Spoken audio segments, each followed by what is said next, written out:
Hello everyone, welcome to the video. Today we're going to have a conversation about the R word. Recession. That's right, the question everyone wants answered. Will we have a recession in 2020? And I have the simple answer for you. You heard it here first. No one knows. And even though the obvious answer to this question is no one knows, you're going to have a bunch of so-called experts running around sharing their opinions with you. Look at this article from CNBC. The worst is yet to come. Experts say a global bear market is just getting started. Wow. If I read this and believed in it, I'd sell all my stocks, right? Why not? The worst is yet to come. Experts say a global bear market is coming. They're experts. They know what they're talking about, right? Wrong. Look at this. Look when this was published. Right here, Monday, December 24th. Let's go look at the chart. This is the chart right here. This is when this article came out, end of 2018, beginning of 2019. Market's going down. Everyone's saying recession is going to happen. You know, I'm scared. I'm going to sell all my stocks. And then guess what happens? Market goes straight up. And if you listen to these people and sold all your stocks, you would have missed out on, what, 25% gain? Here's another one. David Stockman, 40% market plunge, virtually inevitable. Oh my God, this guy's an expert. What am I going to do? I need to sell all my stocks, right? Wrong. This guy comes on the news every couple of years and says we're going to have a recession, and it usually doesn't happen. Right? These people are smart people, but when it comes to predicting recessions, they don't know what. When it comes to predicting, what the stock market's going to do, no one really knows what they're talking about. This is my thing about economists or whatever, people that make predictions. They shouldn't be able to make predictions be wrong and then be allowed to come back on the show a year later like nothing happened. If they make a prediction and they're wrong, that should be right next to their name. David Stockman predicted recession in 2016. Didn't happen. Now he's predicting another one, but no. And you always have these people make wrong predictions, and then a couple years later they come back on the news and and no one remembers any of their wrong predictions, but they say, "Oh, I was right that one time, so everyone better listen to me this time." And that's where small investors get screwed. People that don't know what they're doing, they listen to these people, and they say the stock market's going down, I need to sell everything. Here's another one. This one's more recent. This one's November 22nd, less than a month ago. Bridgewater makes $1.5 billion bet on falling market. Now, even though this is pretty much not true, I mean, it turns out that Bridgewater had that as a hedge against their long positions. But if you read this, oh my God, one of the biggest investing companies in the world thinks the market's going to fall. I should get out of stocks. So you hear all these opinions of people saying the market's going to crash, so what should you do? And that's why it's important for investors, don't take investing advice from anyone. It doesn't matter how rich this person is, how famous someone is.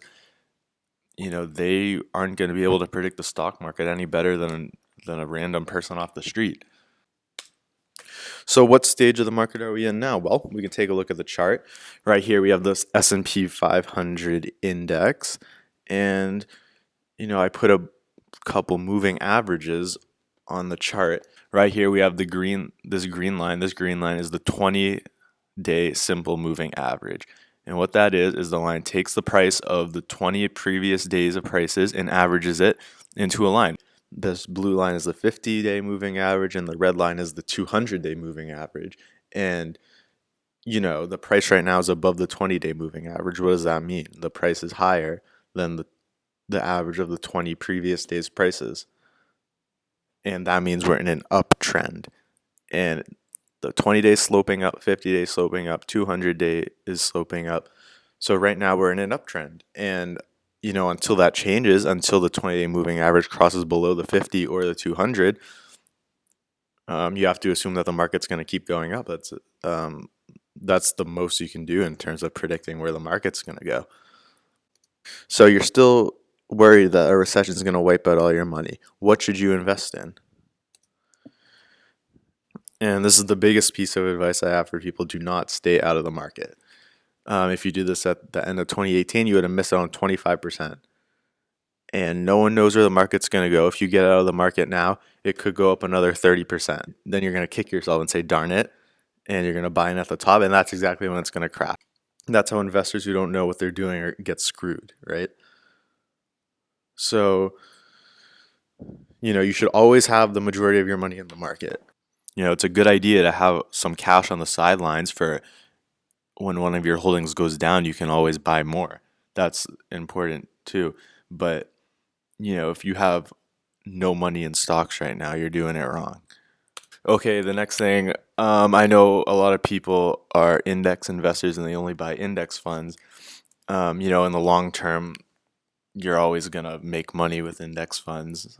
I'm not arguing that, but what I see now is that we've been in a long bull market. Prices are pretty inflated. So even though it's a good investment for 20, 30 years down the line, this is probably not the best time to be buying in index funds. Even though we just said that in the near term, it's likely that they'll go up. The risk to reward ratio you're getting right now with an index fund is not where I'd want it to be to invest there.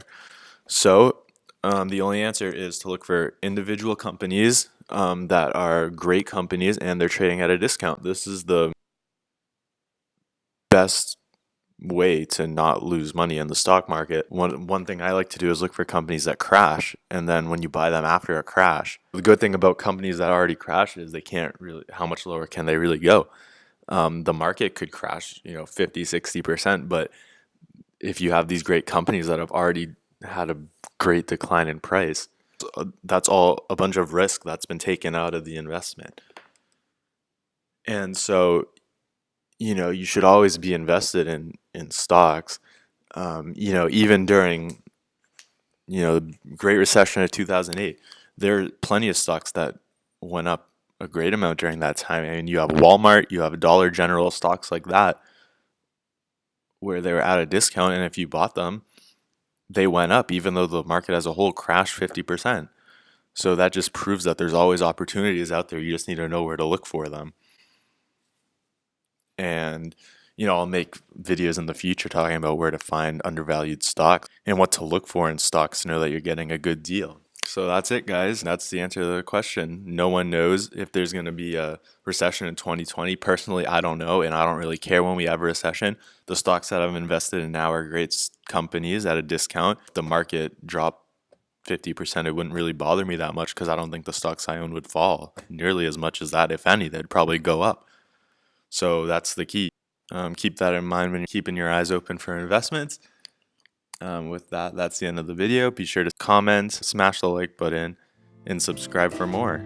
I'm going to try to put out a bunch of videos this week, so turn on those post notifications, and I'll see you on the next one.